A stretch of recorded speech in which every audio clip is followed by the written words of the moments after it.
A big news update and roundup for you guys in this video. There's been a lot happening, but here are some highlights that you'll see in this video coming right up. First off, Cardano Summit updates, the AnetaBTC development updates there. Project Catalyst potentially only funding open source projects, insights into the Ardana and Orbis fallout, Indigo protocol's transaction sizes or lack of transaction sizes, Genius Yield's upcoming token sale, and also Blueshift's Cardano index. All that coming right up for you guys and much, much more. Let's get into it. Yeah, gotta do it like that. You've been listening to the Learn Cardano podcast. Gotta get it hype. Crypto is what we like, but this is not investment or financial advice. Gotta do your research, cause it's risky. We know it is. This show is educational and it's informative. Crypto's the future, really, it ain't no debate. So a lot for you guys in this video. Now, if this is your first time here, I'm Peter Bury. Please consider giving me that thumbs up. Click that subscribe button, click the notification bell. All I talk about is Cardano and related ecosystem projects. So let's get into this one here. And first off, I have some highlights from the Cardano Summit. I have to say it looks absolutely amazing. This was from Cardano with Paul, and I'd have to say probably had a good time here. This party looked absolutely fantastic. I really wish I could have been there, but I was running the Brisbane Cardano Summit and that was absolutely amazing as well. A lot of content out of that. Links in the show notes for you guys if you want to find out some of the projects and people that were presenting at that particular Cardano Summit in Brisbane as well. So we had our own little mini summit because we were a good day ahead before all the live streams came on.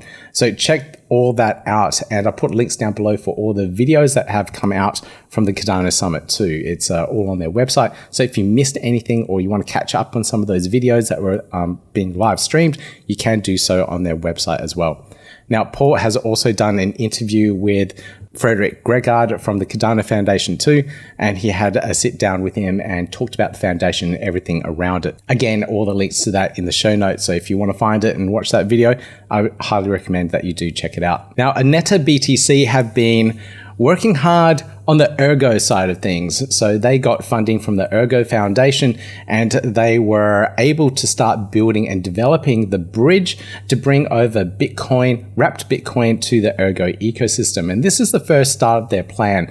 So they were going to start the migration of BTC over to the Ergo blockchain and then allow that type of development to then be ported over to the Cardano ecosystem. So now anyone on the Bitcoin ecosystem and holds a lot of Bitcoin can merge it over or bridge it over to the Ergo ecosystem. So this is the first step of providing and bringing in additional liquidity via this particular bridge. And it looks absolutely fantastic what they're building here. You can check out the links down below for you so you can find out exactly what they're building. But it's all recorded on chain. They've got the on-chain transactions as well. I'm sure they'll share a little bit more as they go through. And this is looking very close to launching on mainnet as well, because this is the first test transaction on mainnet. So I'm pretty excited. The guys have been working quite hard on getting this all up and running. Now, this one to here was quite interesting. This is World Mobile, the people that bring connectivity to all parts of the world. Well, they're trying to connect the unconnected in Africa, but it looks like they're bridging over to the US market as well. So breaking, World Mobile USA. So this is one of the World Mobile connectivity that I think they're called air nodes, and they're moving over to the United States. It's a big consumer market, and if they can tap into that and provide internet connectivity at a fraction of the price of what people are paying now, it's going to be absolutely amazing. So this is an upcoming Twitter Spaces that's coming up.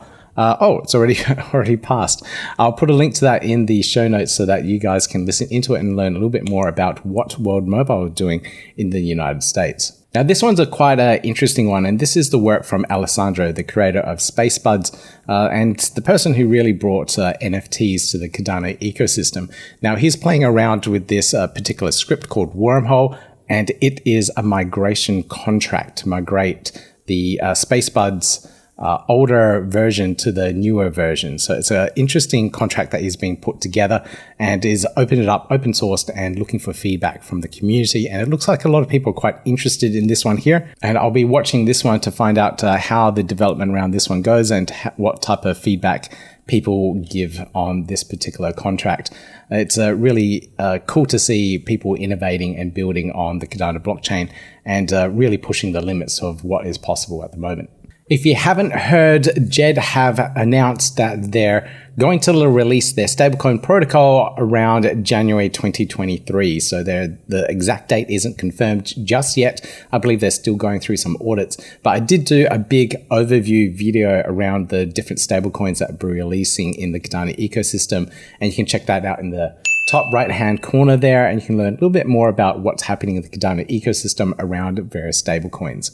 Now, stablecoins are needed around DeFi because people like to trade against a non-volatile asset, and USDC or USDT, etc., are usually the assets that are most commonly used to be able to trade against. So as soon as the Cardano ecosystem starts seeing that again back into the Cardano blockchain, we'll see a lot more stability in the amount of liquidity that is locked up in the various DeFi protocols.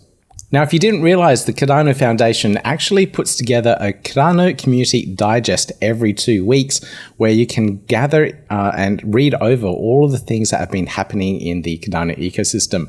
I highly encourage that you glance over this at least so you have a really good overview of what's been happening. There's a lot of really cool resources and a lot of news items around what's been happening. And this one here I found quite interesting here. So this is from the Cardano Wiki. And this is a great resource for determining scams within the ecosystem, or especially around crypto. There's so many scams, but there are 9 really cool things to look at in terms of red flags around various projects. So have a look at this, note it down, bookmark it, read over it, memorize it.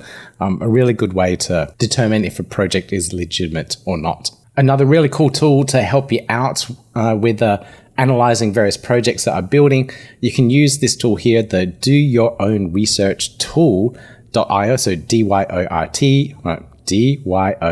tool.io, and you can check out what they're doing there in regards to providing additional information for various users in the ecosystem. So you can use that tool to help you analyze various projects and work out if they're legitimate or not. Now, they've seen a big uptake in the amount of users that are using the website at the moment. So it's slowly getting more usage and is getting better over time as well. So thank you to the SCATDAO team, the Smart Contract Audit Token team, for going through and doing all the work there too. Now, I thought this one was quite interesting, and there is a lot of talk around the MBO, or the members-based organization, and I thought this one here was a nice little description of how the members-based organization would work within Cardano. So let me just play this for you guys. The MBO is pretty much that time when everyone brought your swords together and said, yes, we'll help you go to Modor. All right, it's a fellowship. That's really, it's a fancy fellowship to destroy the Ring of Modor. The only difference is that we're not destroying anything, we're just like building Cardano. The MBO is pretty much that. All right, so the membership-based organization. Let me just bring up a bigger description here for you. This is probably the best description I could find. But essentially, you're able to become a member of the Cardano Foundation, or Cardano in general, and from there you'll be able to vote and participate in the decisions and directions of how the project is run. So this here is a fantastic post by Entertainment, and it goes through everything around it. So the actual cost of it would probably vary from person to person and maybe even country to country. So this isn't like the exact cost of what it will be, 49 USD. It would vary based on who's joining the members-based organization. And I really think it should change by country as well, because not everyone can afford $40 US to become a member of the Cardano members-based organization. Now, of course, it will have a bunch of bylaws and a constitution that everyone has to abide by. But essentially, this will allow people to become a part and participate in the directions and decisions of how things are done in the Cardano ecosystem. If you want to find out more about this or read up on this, again, I'll put the links to it in the show notes for you guys so you can learn a little bit more about what the MBO is all about. Another really interesting development is this one here, and this is around Project Catalyst. Cardano's Project Catalyst should fund only 100% open source projects. Now, this has sparked a little bit of a debate around how funding should be handled. Should all projects that go through and develop something be open source. Now, this all revolves around what's happening in the ecosystem at the moment, and there is a little bit of a debate around it. Some people say absolutely no, especially and valid points as well. Like if you're working on a government contract and the code can't be open source for whatever reasons, then yes, there's valid points there. But there's so many other things that could come about from it in terms of failed projects. Other people are allowed to pick it up because it is open source, etc., etc. But of course, Project Catalyst doesn't just fund development side of things, it also funds marketing and other things, UI, UX, and educational content. So how are those things going to be open sourced? So there's a lot of nuances to think about.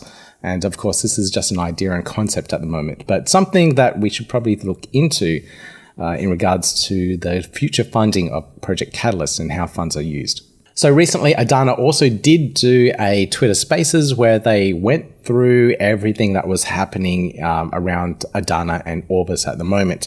I will put a link to the Twitter Spaces down below for you guys so you can have a listen over it. And I will do a follow-up video that gives you a really good recap of what's going on and opinions from various people in the Cardano ecosystem.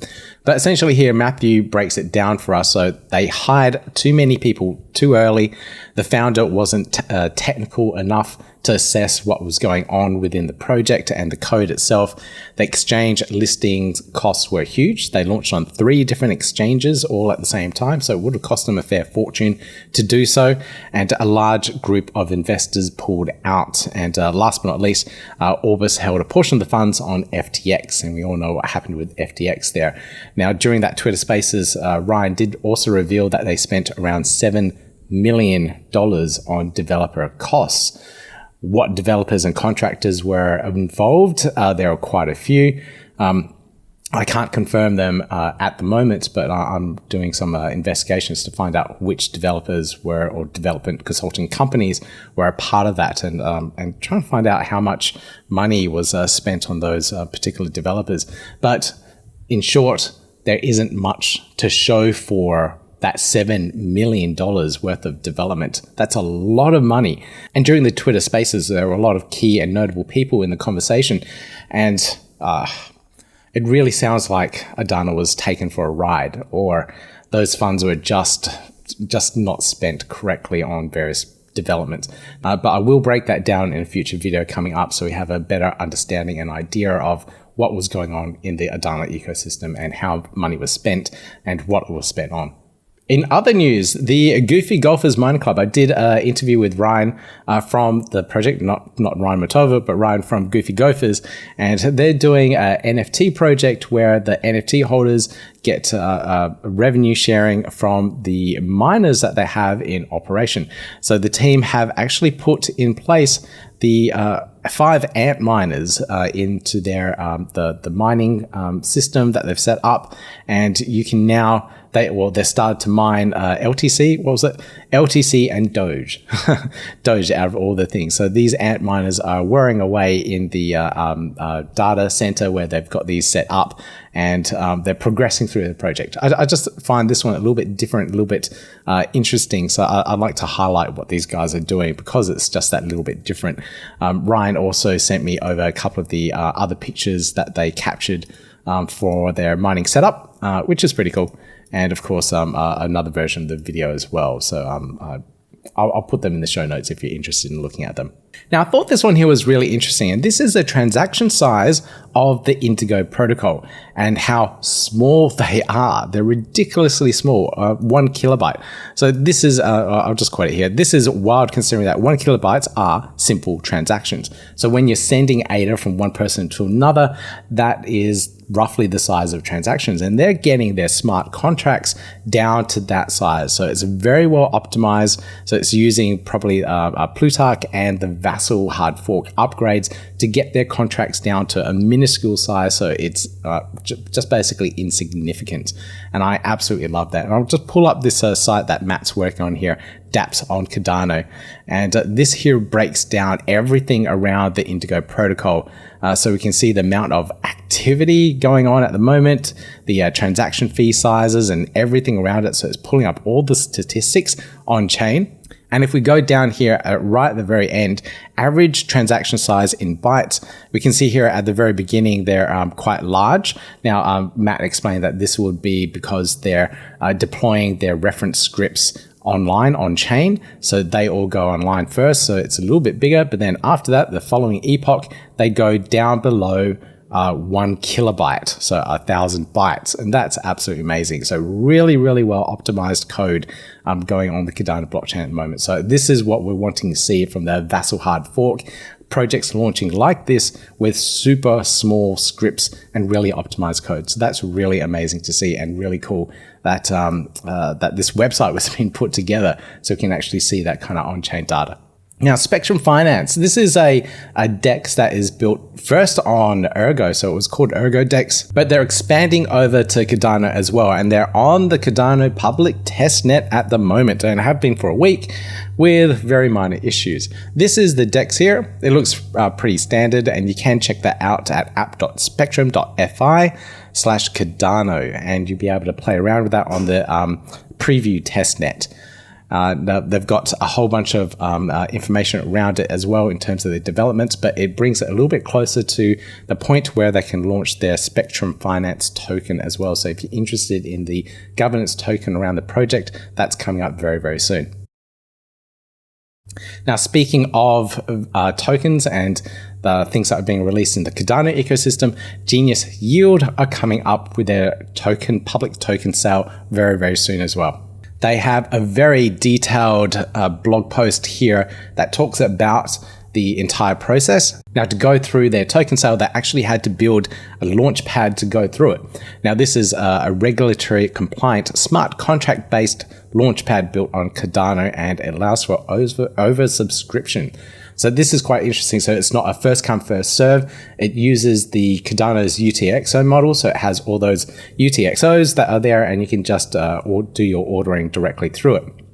So it's a new way of doing things, and this is really cool. This is the power of Cardano coming into play. So it's making launch pads not first come, first serve, and everything's out. It allows for oversubscription on those particular key milestone points when they're doing their token sale. Now, the yield optimizer and the AI side of things won't be implemented on the launch of their DEX. It's coming later in 2023. So I'd just like to point that out. Now, if you have a look at their sale process here, the rounds, they've got specific dates for different holders during their ISPO. So if you're a part of the ISPO and you would have gained a different status based on how long you delegated for, based on that status, you will be able to go through the token sale at different prices. So for example, the diamond hands, the ones that delegated for the longest period of time, you will be the first ones able to purchase the Gens tokens at 0.65 USD, I guess, and be able to first get in there on the 5th of December to the 9th of December. So you have that nice little window to be able to purchase the tokens at that particular round. They've got minimum requirements, 50 Gens tokens, and then the maximum is 10,000 Gens tokens as a purchase. The actual token generation event will happen later on, and then token distribution will be on the 21st of December. Of course, with all of these token sales and whatnot, there are various countries where people can't participate. So please check that out before you participate in this. And of course, please do research around Genius Yield. This type of token sale isn't for everyone. Now, they also are launching their Genius Yield staking app as well, just before the Gens tokens are distributed. So you'll be able to stake it on their platform, so you can do something with the tokens at that point in time. I believe, yeah, they are. They will be launching on all major DEXs before. It sounds like they'll be launching the token on the major DEXs before they launch their own DEX. But we'll see when that will actually happen. Now, if you want any development updates, they do have all of this on their YouTube channel, where their Marvin goes through all the various updates of the DEX and talks about their development process and development progress and everything around it. Now, I also have a upcoming live video stream with Lars and Marvin as well, where we go through all of this. We talk about the Genius Yield Launchpad, the token sale, and everything else around it, so we know exactly what's going on with the Genius Yield platform. If you guys want to ask any questions, it is live, so you can join in, ask your questions, and get them answered directly by the team members here. Now, if you're interested, links down below for you guys, or actually I'll put a link in the top right hand corner there so you can get to it and learn a little bit more. Now, don't forget, Cardano does have a sidechain, Milkomeda, and Milkomeda have been working away at a DApp store to try and build that trust within their ecosystem. So a lot of people don't know what platforms or what DeFi apps they should be using or could use within the Milkomeda environment. And they've put together this DApp store to help with the discoverability of the different protocols that are building on top of Milkomeda. So you can check out their little DApp store here. They've got a whole bunch of things that are integrated and working within their ecosystem. So have a look at that and you can find out exactly what is considered safe to use and play with in the Milkomeda ecosystem itself. Now, I do work for Blueshift, and I do have to mention one of these goals, one of these things that I've been working on with the Blueshift team for the last 3-4 months, and this is the Cardano Index. So this is Blueshift is a portfolio-based decentralized exchange built on Milkomeda and a Milkomeda C1 for Cardano and Milkomeda A1 for Algorand. And we finally launched the Cardano Index, where we've joined forces with VIA Finance, NMaker, and Cornucopias to form that index. Now, this is a indicator of performance in the Cardano ecosystem, and these three projects share very similar interests in going cross-chain and being able to get the exposure from other different ecosystems. And that is one of the biggest things that Blueshift brings to various projects that want to list on there. So we do a lot of marketing exposure and bring in new liquidity from different chains. So as we grow the ecosystem on Blueshift, we also will see the growth and exposure of these various projects that are part of the ecosystem there. I just wanted to mention that because that's what I've been working on as a part of my day job for the last 3-4 months. And it's taken quite a while to get there, but I'm so glad that milestone has finally happened and we can start looking at Algorand and then other ecosystems too. So that is it for me for this big roundup news update. Now, just as a disclaimer, I am a Genius Yield ambassador, and of course I work for the Blueshift decentralized exchange as well. Now, if you found this video useful, interesting at all, please consider giving me that thumbs up, click subscribe, click on that notification bell, and I'll see you in the next video. Yeah, gotta do it like that. You've been listening to the Learn Cardano podcast. Gotta get it hype. Crypto is what we like, but this is not investment or financial advice. Gotta do your research, cause it's risky. We know it is. This show is educational and it's informative. Crypto's the future, really, it ain't no debate.